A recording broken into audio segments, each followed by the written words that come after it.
Bonjour tout le monde. Aujourd'hui, je veux vous parler d'un gros changement de stratégie de ma part sur le MyArdex. Comme toujours, il ne s'agit pas d'un conseil en investissement. Je peux avoir raison, mais je peux également me tromper. Donc renseignez-vous et faites bien vos calculs avant de faire quoi que ce soit. Je vais commencer par vous dire ce que j'ai fait. Ensuite, on verra exactement pourquoi j'ai pris cette décision. À la fin de la vidéo, on va étudier différents scénarios pour être le plus objectif possible. Mais d'abord, comme promis, ma décision.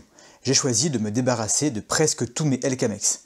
Ça faisait une semaine que je réfléchissais là-dessus, j'ai fait pas mal de calculs et je pense que c'est la meilleure décision pour moi. Attention, je suis toujours très présent sur le MyArdex Exchange et je n'ai pas vendu un seul GLD. Je parle ici uniquement du LKMex.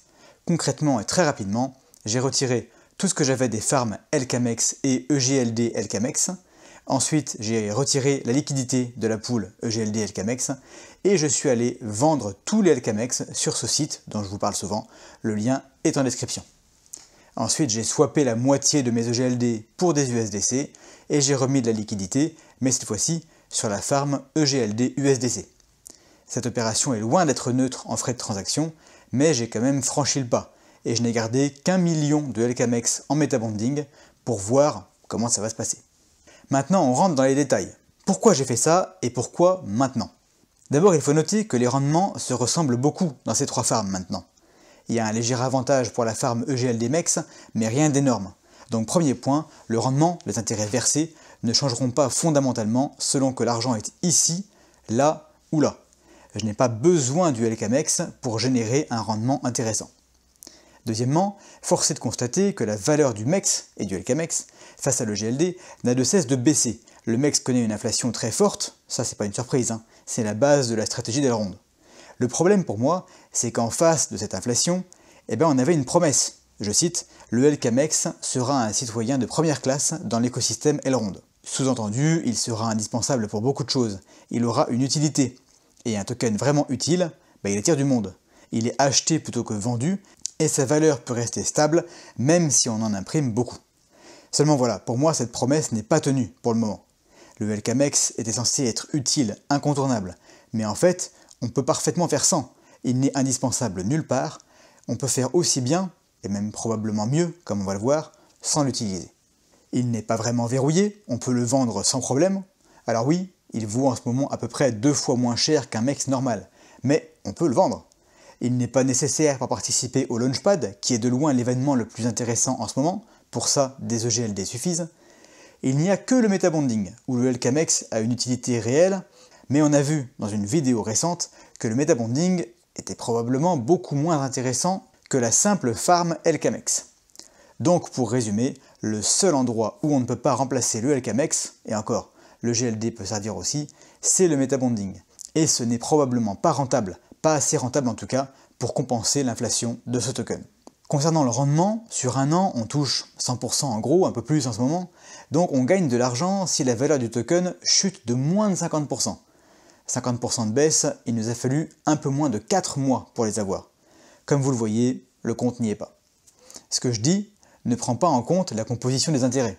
105% APR, si votre capital est suffisant pour composer tous les jours, ça va chercher dans les 187% APY.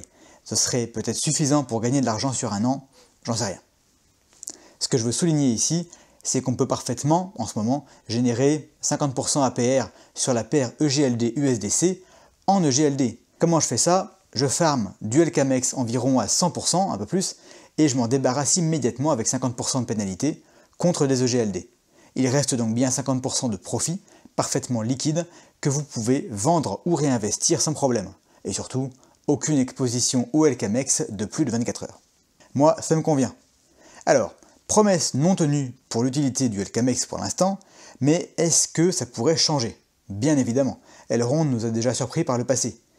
Mais je ne suis pas très optimiste. Quand je vois que même l'annonce du metabonding n'a pas enrayé la chute du MEX, je ne vois pas ce qui pourrait inverser la tendance. Vous allez me dire, le LKMex et le MEX ne valent pas du tout la même chose. Le cours du MEX n'est pas pertinent ici, c'est le cours du LKMex qu'il faudrait regarder. C'est vrai, et j'aimerais vraiment beaucoup avoir ces données. J'ai posé la question au fondateur de arda.run, un site très bien avec tous les graphiques, dont je vous mets le lien en description. Je ne sais pas si c'est possible ou pas. Pour l'instant, je ne peux vous donner que mon sentiment pour ce qu'il vaut, basé sur mes connexions assez fréquentes sur le site lockedmex.exchange. Non seulement le prix du MEX baisse, mais le discount pour vendre ces LKMEX augmente. On était à moins 30% environ, maintenant c'est moins 50%. Et rien ne dit qu'on n'ira pas voir plus bas. Alors qu'est-ce qui serait possible pour voir le cours se stabiliser? Rendre le LKMEX obligatoire pour les launchpads? Ça me paraît impossible. Le but avec le launchpad, c'est d'attirer de nouveaux utilisateurs. Et officiellement, le LKMEX ne peut pas être acheté.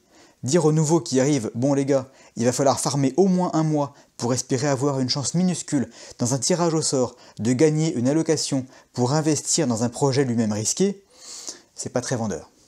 Modifier le metabonding pour pouvoir en profiter sans devoir renoncer aux récompenses de farming, ça irait dans le bon sens évidemment, mais je doute que ce soit suffisant.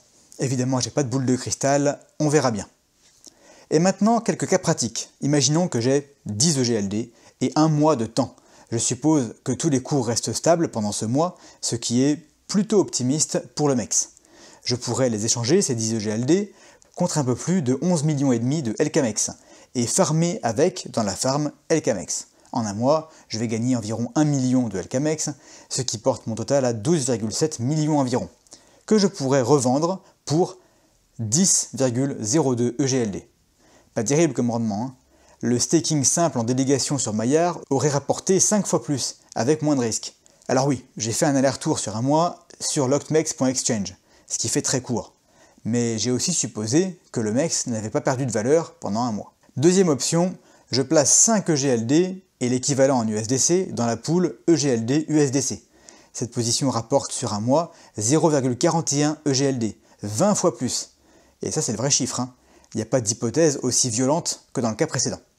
Le calcul est plus complexe pour la farm EGLD MEX, mais on tombe quelque part entre les deux cas précédents. Le rendement est un poil plus élevé, mais on fait quand même appel 2 fois également à lockedmex.exchange pour de petites transactions. Évidemment, ces chiffres sont donnés sur un mois, ce qui n'est pas très raisonnable. C'est à la fois beaucoup trop long pour supposer que les cours restent constants, et trop court pour rentabiliser certains frais. Néanmoins, je trouve l'ordre de grandeur intéressant. Dites-moi si vous partagez mon avis et quelle stratégie vous utilisez actuellement en commentaire. Allez, je conclus cette vidéo courte mais très importante. Je pense, mais je me trompe peut-être, que l'exposition au LKMEX est devenue un risque inutile. J'acceptais ce risque jusqu'à maintenant parce que les rendements étaient supérieurs et j'espérais des nouveautés. J'avais peut-être déjà tort, hein. Mais là, si on continue au rythme actuel, alors votre position LKMEX perd de la valeur plus vite qu'elle n'en gagne. Dans la farm EGLD MEX, le phénomène est plus lent, mais votre capital EGLD se fait grignoter petit à petit par l'impermanent loss, avec peu d'espoir pour moi de retrouver l'équilibre un jour. Même si on imagine, cet été par exemple, une grosse surprise qui fait remonter le cours du MEX, il faut garder en tête que beaucoup de LKMEX vont devenir liquides à l'automne, ce qui devrait créer une pression vendeuse supplémentaire. Et n'oublions pas qu'il est possible pour le moment d'avoir une exposition beaucoup plus raisonnable et de gagner malgré tout 50% APR sans avoir à se poser des questions existentielles sur l'avenir du LKMEX. Je trouve ça très satisfaisant et en attendant que les choses changent, ce qui arrivera bien sûr, ça devrait être ma stratégie. Le lendemain du jour où j'ai déplacé ma position, CryptoFarmer a publié une vidéo très bien où il explique, en creusant les chiffres, pourquoi il est normal finalement de constater une baisse pareille de la valeur de certains tokens d'AMM. Je vous mets le lien en description et je vous invite à aller voir. Allez, prochaine étape, c'est le listing Ethereum. Ça devrait être le sujet de ma prochaine vidéo, mais je vais attendre d'en savoir plus. Il était question, après le listing du RIDE, de mettre en place de nouveaux mécanismes pour rendre tout ça plus équitable. Je vous en parlerai bien entendu dès que j'en saurai davantage. En attendant tout ça, soyez prudents dans vos investissements, mais sans oublier de rester curieux.